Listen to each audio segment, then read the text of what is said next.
Suata Snova Lai Surisi Voralegai Quanta vine Bufelt blån Moai Shurtiti Shegiato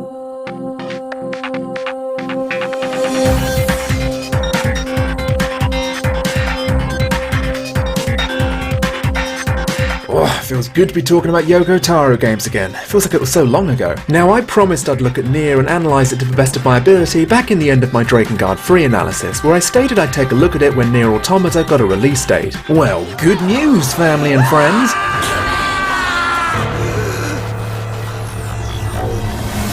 Glory to mankind. I'm not gonna lie, this entire project was pretty intimidating, so when the news about Automata's release date hit my dainty little ears, I was mixed with two emotions: overwhelming joy and apprehension. For those of you new to my channel, you may not be aware of my previous Drakengard analysis videos. What relevance do they have to Nier, you limey cunt? If you'd let me finish. The Drakengard series plays an important role in the creation of the Nier universe. If you want to see the whole in-depth explanation of this, you can click these links here. Drakengard as a series wasn't overwhelmingly popular due to its average sales, at least in the West, but it developed something of a cult fan following, myself included. People were drawn in by its dark method of storytelling, and a feeling of no matter what you do, there won't be a happy ending. So of course, when Nier was revealed to be a continuation of Drakengard's ending E, which was originally a joke ending, well, it got a few eyebrows raised to say the least. Trust a director like Yoko Taro to continue the Drakengard timeline in a completely different franchise. So way back when Nier first came out, I picked it out due to curiosity. I'd heard the game was bland with its gameplay but phenomenal in its storytelling and music. I'm not one to shun a game for having less than fantastic gameplay, so I decided to give it a whirl. During the prologue, I started to have fond flashbacks to Drakengard due to the obscene amounts of blood that poured out of enemies in a satisfyingly disturbing fashion. Keep in mind, I had no idea these two games were linked by this point. Hell, even when this name flashed onto the screen, I didn't bat an eyelid. Mostly due to being at a time in my life where I just played a game and didn't concentrate on who made it. It was only later when I decided to Google more information about it that everything started to make sense and my head was well and truly blown. So why bring this up in the first place? Well, keeping in mind that I'm such a big fan of the Drakengard series and had no clue this was a continuation, it makes me wonder how many other people have no idea this game is connected to a different game altogether. The hints they drop at us are subtle enough that you'd miss it if you have no memories of Drakengard's final ending fresh in your brain, so hopefully by doing this video, it'll make a few people have that moment of, holy fuck, wait, what?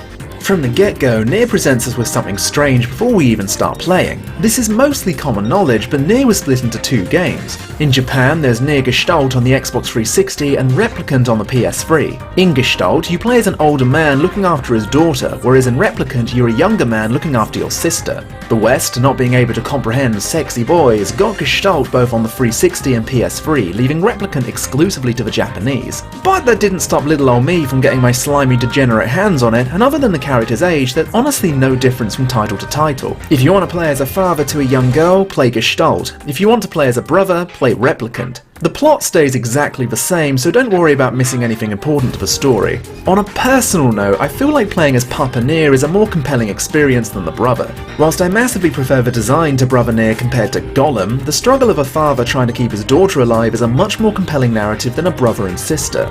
Okay, so this is how I'm going to break down this video. I'll start by talking about how the Drakengard series ties into the prologue of Nier. And I'm not just talking about Angelus fighting the Queen, I'm talking about the events directly after the Queen crumbled and Angelus was shot down by the Japanese Air Force. These stories are all documented within Grimoire Nier, a book that was published exclusively in Japan, but thankfully some legends decided to translate the whole bloody thing. So let's just take a moment to thank these faceless heroes. Thank you. After this, like my other videos, I'll start talking about gameplay changes and my general thoughts on whether or not I think it's a positive move from the original franchise, so kind of like an analysis/review. Then we'll start cracking on with the general plot after the prologue. So without further ado, let's get started. Hope your bellies are empty, because trust me, this is going to be meaty. The beginning of Nier introduces us to a post-apocalyptic city which appears to be covered in heavy snow. A title card pops up announcing that the year is 2049 and it's summer. We're introduced to a man called Nier hiding out in an abandoned supermarket, a strange book by his side.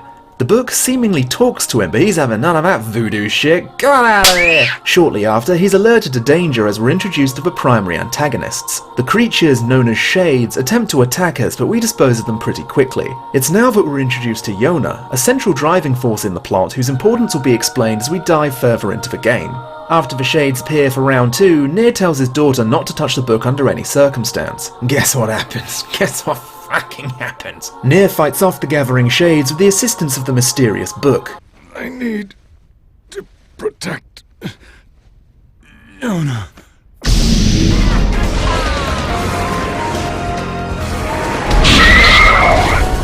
By using this book, he can use powerful magic, and during the whole introductory segment, it's a great way to get the players pumped up for powers they'll eventually receive later on in the game. But it turns out Yona was a cheeky cunt and touched the book regardless of her father's warning. An ominous black text starts to move up her body as her father calls out for assistance. This is the catalyst to the events that occur in Nier. We need help! Please, anyone! Help! Help us!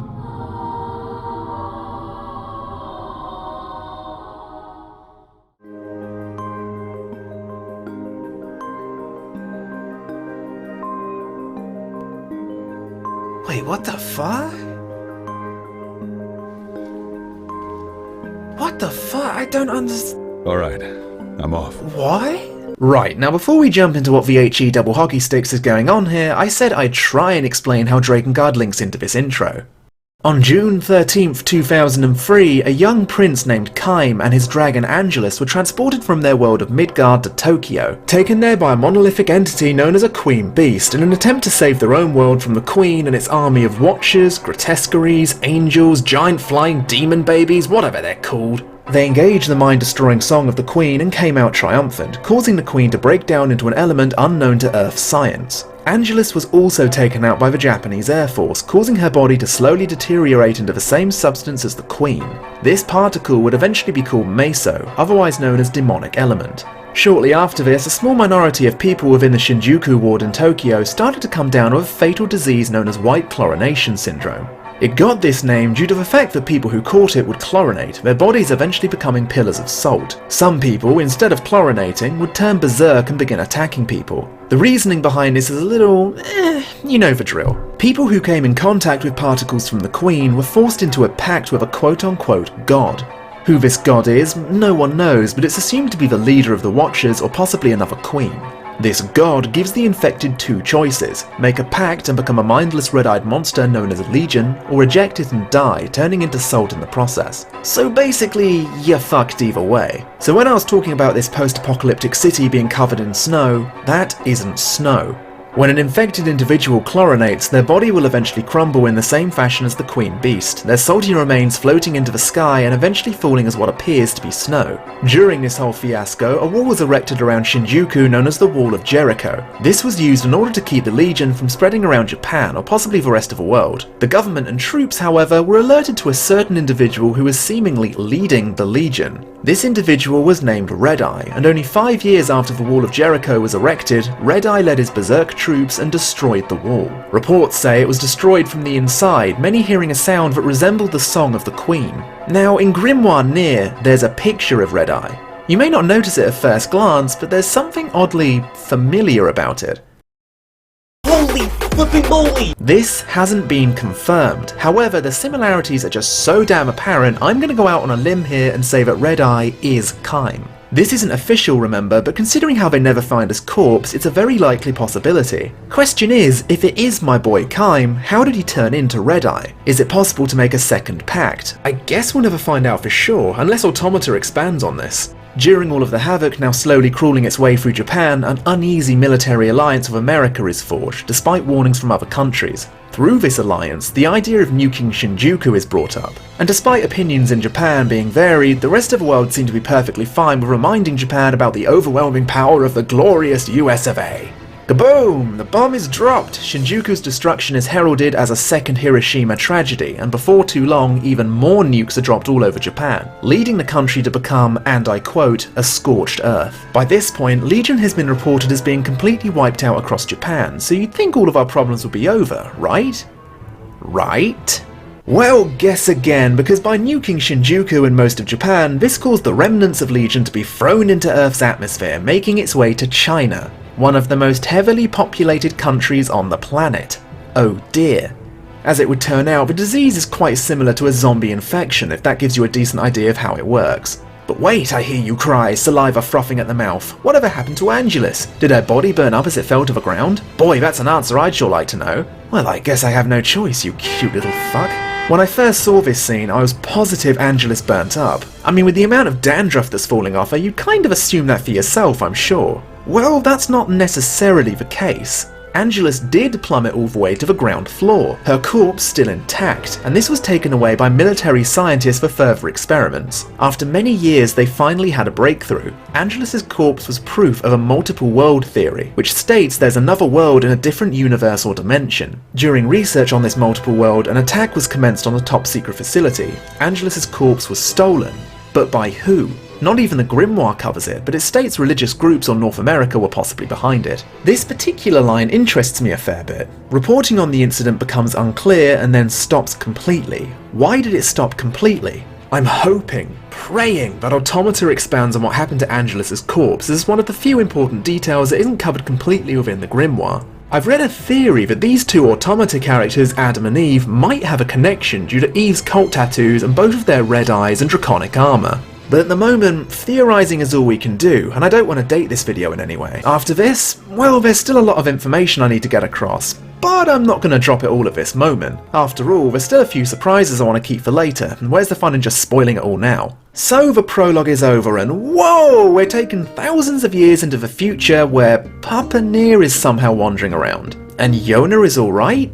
Kind of. I mean, she still has the sniffles, but other than that, everything seems to be okay. And remember all the stuff that happened in the prologue? Well, do me a favour and forget all of that for now. No, seriously, forget all about it. I won't be revisiting it for a while. Nier explains to us that humanity is now on the brink of global extinction, and all they can do is just sit back and wait for the ticking clock of time to finish them all off. But despite all of this, the places that Nier visits and inhabits don't look that terrible. The guy has a nice house, the village seems to be thriving, and the surrounding towns seem like a place I'd visit for my holidays. Is this a criticism? It's difficult to say. By painting the post-apocalypse as some fantasy medieval society, it doesn't really give us the impression that these people are on the brink of extinction. Yet I still love it. I mean, don't you love it? As you can plainly see, the game is environmentally much different from that of Drakengard, and this is all a positive thing, in my eyes. Clemps. Listen here, batty boy. I remember you talking shit about Drakengard 2's colourful environments. Could it be that you're biased towards that particular game? Are you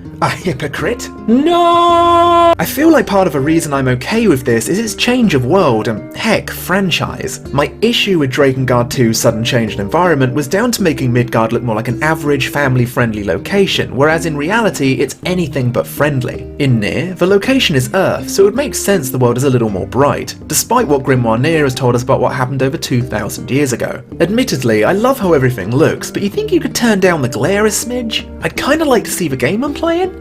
Hold it! Huh? I said hold it! Over here! Thanks. So what the heck can you do in this idyllic, comfortable, post-apocalyptic hellscape? Very early on, you're given your first ever fetch quest. I know, fetch quests are kind of what am I playing here? Flife? Cold hard reality? But what's great about these side quests is that it's exactly what they are. Side quests. They don't impact the main story, and you'll only need to complete a few for weapons, as carrying on from Drakengard tradition, you'll need to collect every weapon in the game if you want to see that sultry final ending. Despite this, I'd still recommend you do some of these. Not only will some of them make your journey a lot easier, like killing this tough to beat boar, or not so tough if you hide behind this rock like me, which will grant you an incredibly fast mount to easily traverse the wide open plains. They'll also provide you with a ton of character interactions, which is where most of the humour lies in Nier. If you play the game without exploring the side quest, you may stumble upon a laugh or two, but the back and forth banter between two of the central characters never failed to put a smile on my face. Along those lines, some of them will present you with the backstories of seemingly random NPCs, one of the more popular ones being the old lady in the lighthouse. What starts off as Nier doing odd jobs like trying to get letters delivered to her, turns into a somber tale of a town trying to protect her from the harsh truth of her true love's death. Little moments like these are sprinkled delicately into the game like a bit of spice to perk up a dish. Fucking bam! I mean, what else can they throw in there? Oh, I forgot about the playthrough stopper.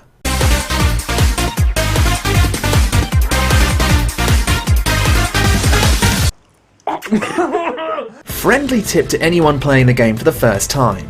Ignore this. Move your analog stick in the direction Nier is leaning. This will save you a lot of stress and bother, and who knows, maybe you'll actually continue your fucking playthrough. So let's go back a bit to the first side quest you get. What it does is introduce you to one of the main questing areas in the game, and it's something you'll get used to pretty quickly. This brings me on to one of my favourite parts of Nier, but also most grating. The soundtrack. When you enter the field, you're blasted with a gorgeous song which really helps bring the place to life. However, I hope you like it, because if you don't, you'll be muting your TV very quickly. The soundtrack loops, which isn't unusual. However, the songs themselves aren't very long, so if you're like me, you'll grow tired of them and eventually irritated. This isn't to say it's bad, in fact it's one of my favourite OSTs of all time, but if I was presented with my favourite meal for breakfast, lunch and dinner, I'd grow bored of it. This is only the case for a few select songs, I'm looking at you, but you'll probably understand where I'm coming from if you played the game. Thankfully, Emmy Evans' fantastic performance as one of the main female vocalists makes it somewhat okay to have the songs nailed directly into your brain. Deliriously excited to hear what she has in store for us in Automata. Of course, there's a reason why I covered all of this now instead of later, because the game presents you with a fairly standard JRPG experience for the first few hours. After being told that the game was dark and soul-crushing, only to be presented with a fairly comfortable ride of no harsh turns here or there, I was wondering whether or not I was playing the right game. Rest assured, I'm positive this was intentional. Allowing the player to fall into a false sense of security before dropping them into a large vat of liquid suffering is a solid way to make sure that when the pain hits, it hits. Moving back to our lovable shriveled prune, he's still being a faithful father to his sick daughter Yona. It's up to Papa Nier to make a living doing odd jobs in order to pay for Yona's disease. What's nice about this village is sometimes when you're running through, you'll hear the villagers voice their concerns about Yona's well-being and even wish Nier the best of luck. Hey, how's it going? You tell that daughter of yours to get better soon. A small detail which gives lifeless NPCs a bit of, well, life. What I find really messed up about Nier making a living in order to pay for Yona is what happens to his counterpart, Brother Nier. In a short story called The Red and Black, it's absolutely canon that Brother Nier at the age of 15 was persuaded to sell his own body to a man living in Seafront in exchange for money. Whilst out on a mission to destroy shades, the man coincidentally is part of the group sent out to dispose of them. Brother Nier takes this as an opportunity to kill the man for making him go through with the act. Sounding familiar to anyone? No? Ringing any bells? Whilst killing this man, Brother Nier picks up on how similar it feels killing a human to Shades. Just the kind of mindset you'd expect from a character who spawns from this particular series. This, to me at least, cements the idea that Brother Nier has the more canonical timeline. That isn't to say that Father Nier's timeline is non-canon, but the brother has a lot more weight to his backstory. You can't really imagine a naive Father Nier agreeing to have sex with a strange man for a fistful of cash. He'd probably just kill the fucker right then and there. But hell, at worst it just means one of the characters has a less fleshed out backstory, which if you think about it is the game in a nutshell. Cut out the backstory and put it in a book so old Clemps can dig through it and fill in the blanks. During these introductory missions, we're introduced to an important character in the story named Popola, the leader of the village. Her twin sister Devola also leads alongside her, however she's usually off doing her own thing. Upon returning home after a few fetch quests, Nier tells Yona about a particular flower called a lunar tear. This flower is said to grant the wish of anyone who finds it. A fairy tale to most perhaps, but not to a little girl who would do anything to recover from her illness. When Nier returns home again, he notices Yona has gone missing. Popola tells Nier to head to the Lost Shrine, a location where lunar tears are said to grow. After traversing through this slightly dull dungeon, we reach the main room, where we find Yona and are introduced to our first proper boss fight. This is a decent time to talk about the gameplay changes to Nier compared to the older titles. In Drakengard, the gameplay was very stiff and left a lot to be desired. Magic was a slight saving grace, but overall a lot of the enjoyment came from the aerial battles. In Nier, however, gameplay is solely on the ground, and compared to Drakengard, man, it's a lot more satisfying. Note, I said satisfying and not good. For me, personally, the gameplay is serviceable. I never found myself bored of it, mainly due to how ludicrous spilling the blood of your enemies felt. Your dodge is responsive, your attacks have weight behind them, but there isn't much to do in terms of combos. What saves the gameplay is the magic system, which is properly implemented when we're introduced to our second central character, the one and only Grimoire Weiss.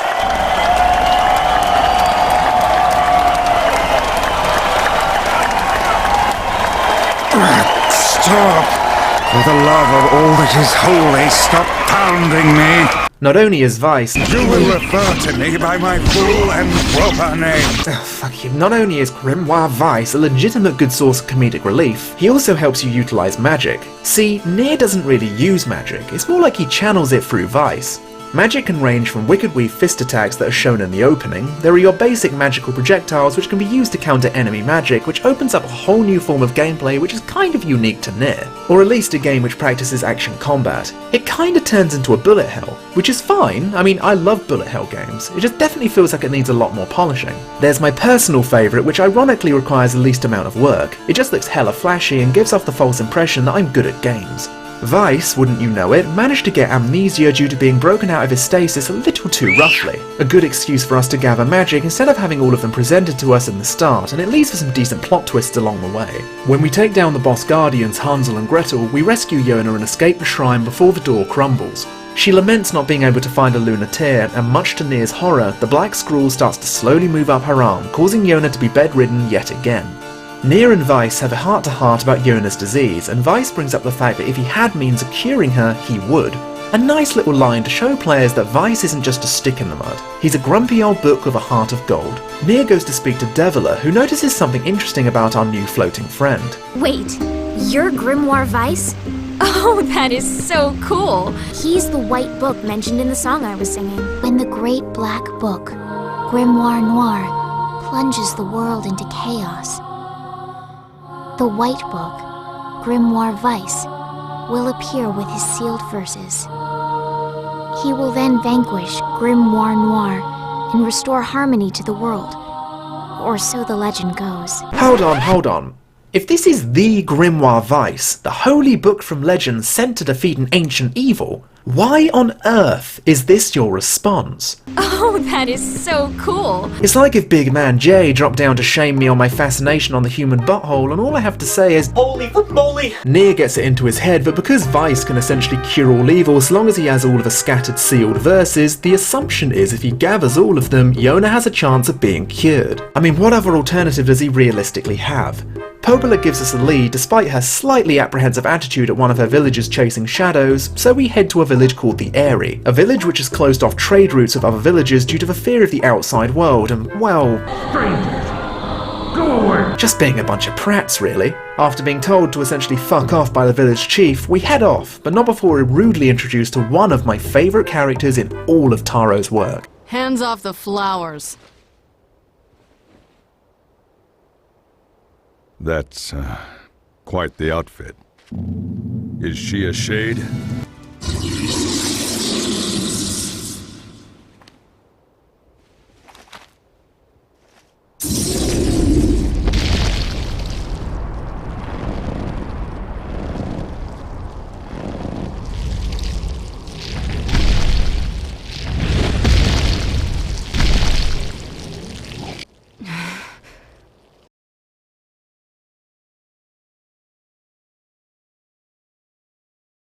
Hey everyone, thanks for watching. Don't forget to subscribe, hit the bell, and to share the video around if you enjoyed it. If you're looking for some more Clemps content to watch whilst I'm editing the next part, then I recently did a collab video with my friend Pokey discussing the Final Fantasy VII remake. Go check it out, it's good shit. See you all in part 2.